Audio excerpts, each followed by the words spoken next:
Мынакей бул жерде урматтуу Асек Урманбетовго ички иштер министринин орун басары Урманбетовдон жакшы тилектер. Асек Урманбетов был призван на фронт, когда ему только-только исполнилось 19 лет. На тот момент он проходил службу в военном училище. Как рассказывает ветеран, страха идти сражаться не было. Была лишь цель защищать родину от фашистской армии. Когда меня призвали на фронт, я уже год как проходил службу в военном училище. После меня назначили командиром взвода 735-го стрелкового полка. Вы, наверное, и сами понимаете, что такое война. Сколько людей погибло и пострадало, сколько домов и заводов было сожжено. Если бы мы тогда сдались, сейчас бы ни о каком государстве не могло быть и речи. И все же, общими силами мы смогли одержать победу. Мы не делились, все были как дети одного отца. Бок о бок сражались за одну родину.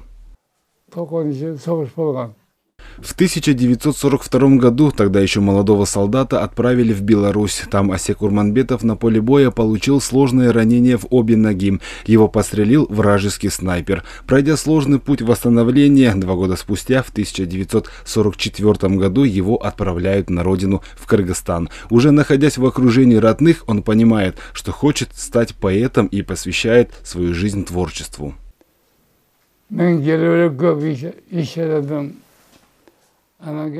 Вернувшись на родину, я много где успел поработать. Был и бухгалтером, и ревизором. Но больше всего я хотел заниматься творчеством, и это у меня получилось. Я написал 8 книг, были и прозы, и поэмы. От продаж этих произведений я смог заработать 2 миллиона сомов. Эти деньги потом мы отправили на помощь нуждающимся.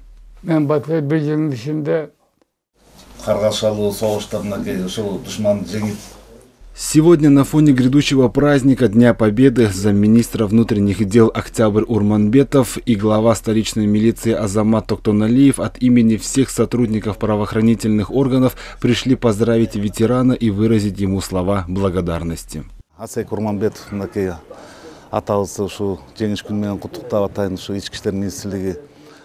Асек Урманбетов – это человек, защищавший нашу родину. Мы с коллективом МВД вручили ему подарки и выразили огромную благодарность. Желаем ему здоровья, ведь все, что сейчас у нас есть, это заслуга всех наших солдат.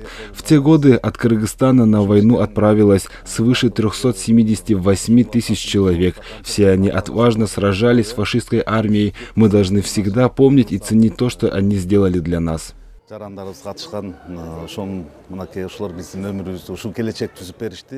Асек Урманбетов родился в 1923 году в селе Саруджи Тогусского района Иссыкульской области. После призыва воевал в разных частях Украины и Беларуси. В декабре 1943 года по приказу командира полка выполнил важное разведывательное задание.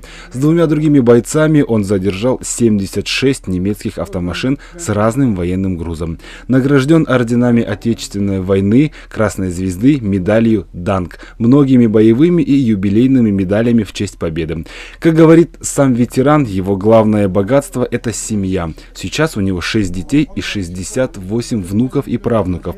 К большому сожалению, на сегодняшний день в Бишкеке осталось всего 9 ветеранов Великой Отечественной войны. И почти все они уже перешагнули столетний порог. Малик Аюпов, Меримбек Джусубек Улу, ЛТР, Бишкек.